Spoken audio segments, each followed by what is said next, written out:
Volvemos a Mesa Testigo para dialogar ahora con Federico Zapata, politólogo, director de la consultora Escenarios. Federico, ¿cómo estás? Hola Mariano, ¿cómo estás? Un gusto saludarte.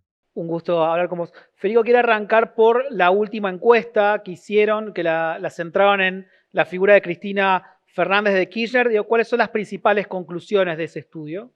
Mira, yo te diría, la principal conclusión es obviamente que la presencia o ausencia de Cristina Kirchner en la oferta electoral no es neutra en relación a digamos, con la fotografía de hoy, en relación al potencial resultado, digámoslo así, de Frente de Todos, digamos, ¿no? Con Cristina Kirchner adentro de la boleta, el Frente de Todos, digamos, el peronismo nacional hoy está en un piso histórico, más o menos 30, 32 puntos, pero sin Cristina Kirchner se nos cae a 25 puntos, digamos, con lo cual obviamente que esa te diría que es la conclusión, la primera y más importante conclusión, y la segunda obviamente que cuando ella compite sigue, digamos, colonizando un porcentaje muy relevante de los votos, o sea, digamos que sigue siendo dentro de un ecosistema de liderazgos débiles, sigue siendo lo liderazgo más relevante en el peronismo nacional. Ustedes también midieron que ella pierde en cualquier escenario de balotaje, inclusive con Milei. Claro, exacto. Nosotros hicimos 4 escenarios de balotaje, uno con Larreta, uno con Macri, uno con Milei y uno con Patricia Bullrich. En los 4 escenarios pierde, lo cual es bastante, digamos, bastante coherente con lo que venimos viendo. Es decir, Juntos por el Cambio ha sostenido su competitividad nacional, está muy bien la fuerza.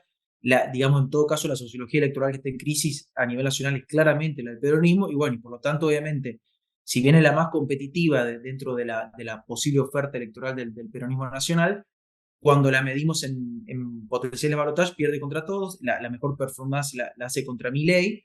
Digamos que son donde se ordena un poquito, pero sí, efectivamente está muy golpeado, te diría, el ecosistema de la posible oferta del peronismo a nivel nacional. Es muy difícil abstraerse la gestión.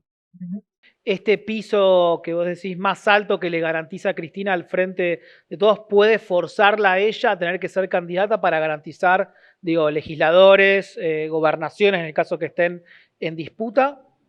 Ahí te diría que hay dos cuestiones. La primera cuestión, yo no creo que hoy el kirchnerismo tenga una estrategia de ir a ganar la elección nacional. El kirchnerismo me parece que tiene hoy es una estrategia de cómo conserva la provincia de Buenos Aires y una cuota de poder en la discusión nacional, es decir, básicamente cómo lo sostiene Kicillof. En ese marco, digamos, quién va a encabezar la boleta nacional no es un dato poco relevante. Es muy relevante, salvo que en algún punto definan desdoblar la elección de la provincia de Buenos Aires. Pero mientras eso no ocurra, digamos, eso genera un incentivo estructural para que efectivamente ella tenga una participación, digamos, de algún tipo en la oferta del Frente de Todos. Ujú.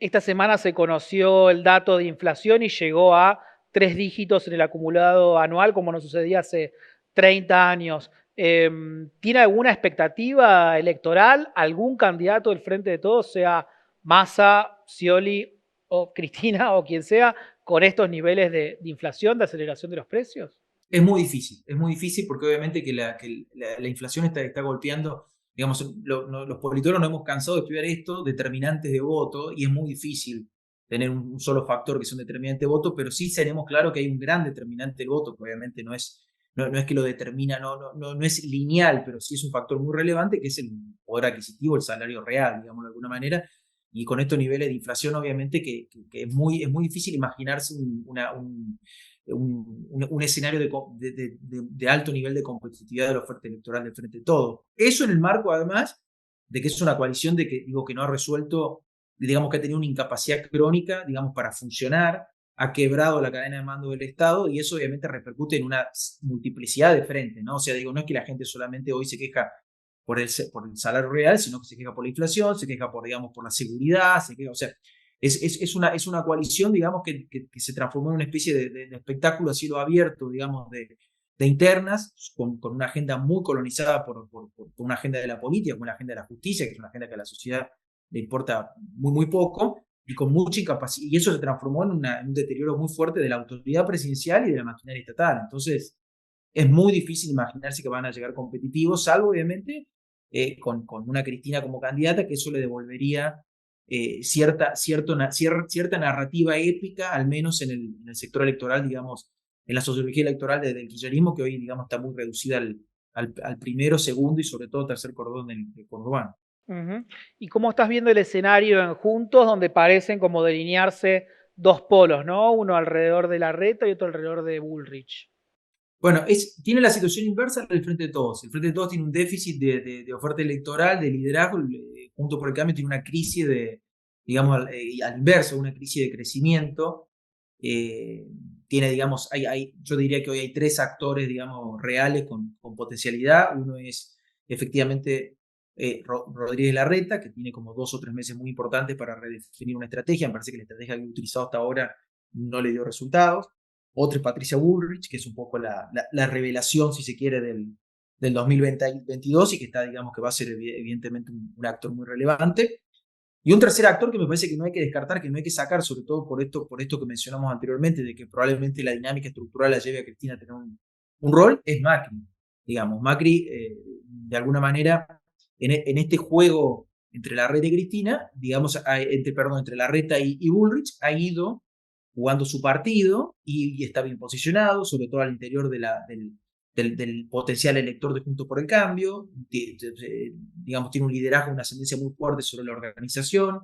Ha ido mejorando su imagen positiva, la negativa le cuesta un poco más, pero digo, hay una serie de variables ahí, sobre todo un eventual balotaje contra alguien del peronismo que hoy sí le permitirían ganar, que me parece que no hay que descartarlo. Entonces, me parece que ahí estamos entrando en 2 o 3 meses que van a ser fundamentales para entender un poco cómo termina de consolidarse esa oferta electoral que, aún en el escenario más conservador, tendría una gran oferta que sería una interna entre Patricio Bullrich y Horacio Rodríguez Larreta. Ujú.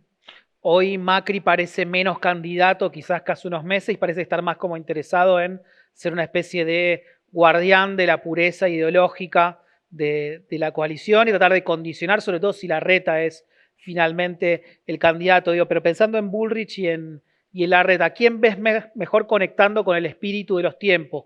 ¿A Larreta con esta cosa antigrieta o a Bullrich con la rabia y presentándose como una especie de anticasta, que es algo muy extraño teniendo en cuenta que alguien que hace 50 años política, ¿no? Bueno, ahí esa pregunta remite directamente al impacto cultural que ha tenido Milei, digamos, de la pandemia esta parte, ¿no? Porque de alguna manera Milei ha crecido sin impactar Juntos por el Cambio. Juntos por el Cambio sigue alrededor de los 40-41 puntos, o sea que no perdió su base electoral. Milei creó una cosa nueva, probablemente en esa cosa nueva le esté comiendo una parte, caminando o comiendo una parte de la sociología electoral del peronismo, sobre todo en votos jóvenes y jóvenes pobres. Y en ese marco, obviamente, que ese 12, 15, 20% adicional que se le suma al sistema político que no existía antes de la pandemia, beneficia mucho al actor que mejor dialoga con eso hoy en esa interna, que es a Patricia Bullrich. Entonces, digamos,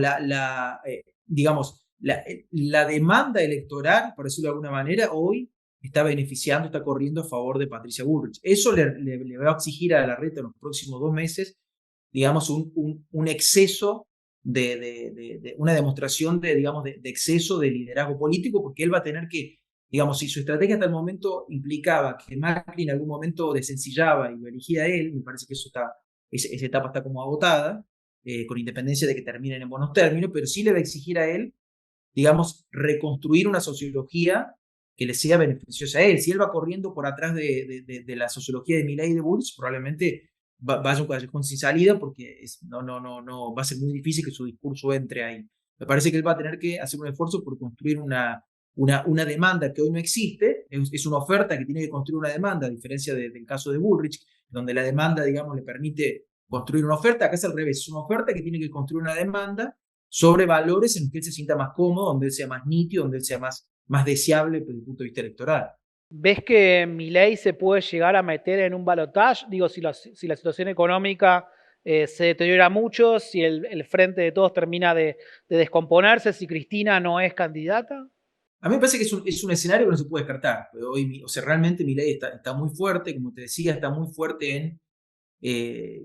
nosotros escribimos hace poquito una nota con mi socio, con Pablo Tuzón, donde decíamos que este año los jóvenes que nacieron en el 2007, 2008, digamos, van a votar por primera vez. Esos jóvenes, digamos, han vivido un país que nunca tuvo menos de 20% de inflación, que nunca creció en términos reales, que no generó empleo privado. Entonces, es una generación que está absolutamente desencantada y molesta con la clase política. Y bueno, y en ese marco, obviamente, que lo de Milei, digamos, es un proceso que probablemente, si tiene alguna limitación, sea Milei, la psicología de Milei, pero digamos, su dificultad digamos, para construir un relato más potente, pero tiene te diría hoy que tiene una capacidad de penetración, una capacidad de insertarse en la discusión nacional muy fuerte eso. Entonces, la crisis lo va probablemente a ayudar, y si esto, digamos, que estamos viendo, las primeras señales que estamos viendo, que es un año, va a ser un año muy complejo, va a ser un escenario abierto. Por lo pronto decimos que ya hoy no tenemos dos coaliciones, tenemos tres actores que van a ser muy relevantes, vamos a ver si van a ser cuatro, pero tres actores que por lo menos van a ser muy relevantes, y uno de esos actores es Milei y La Libertad Avanza. Federico, venimos de una década y media de predominio de la grieta kirchnerismo-antikirchnerismo como el principal eje divisor de la política. Hoy, esta grieta sociedad-dirigencia política reemplazó a esta otra grieta, se transformó en la principal línea divisoria con la política. Yo creo que están conviviendo. Lo que pasa es que vos tenés digamos, la grieta kirchnerismo-antikirchnerismo está en una especie de espiral descendente en la relevancia de la sociedad. ¿Por qué? Porque Cristina se empieza a apagar.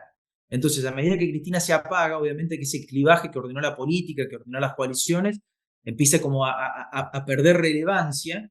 Y en el marco, digamos, de la incapacidad que ha tenido el sistema para generar nuevos liderazgos, para generar nuevas coaliciones, obviamente que, y para resolver el problema de la gente, básicamente, empieza a crecer este otro clivaje, que es un clivaje más de la sociedad contra la política toda, digamos, o sea que digamos, pasa a ser una nueva trinchera, digamos, y esas dos dinámicas van a convivir, probablemente, digamos, la forma de convivencia la va a determinar el sistema político, es decir, cómo el sistema político se vaya a ordenar, pero son dos dinámicas que van a estar absolutamente presentes. Federico, muchas gracias por participar de Mesa Testigo. Nos vemos pronto. Muchas gracias a vos, Mariano. Un abrazo muy grande. Seguimos con más Mesa Testigo después de esta pequeña pausa.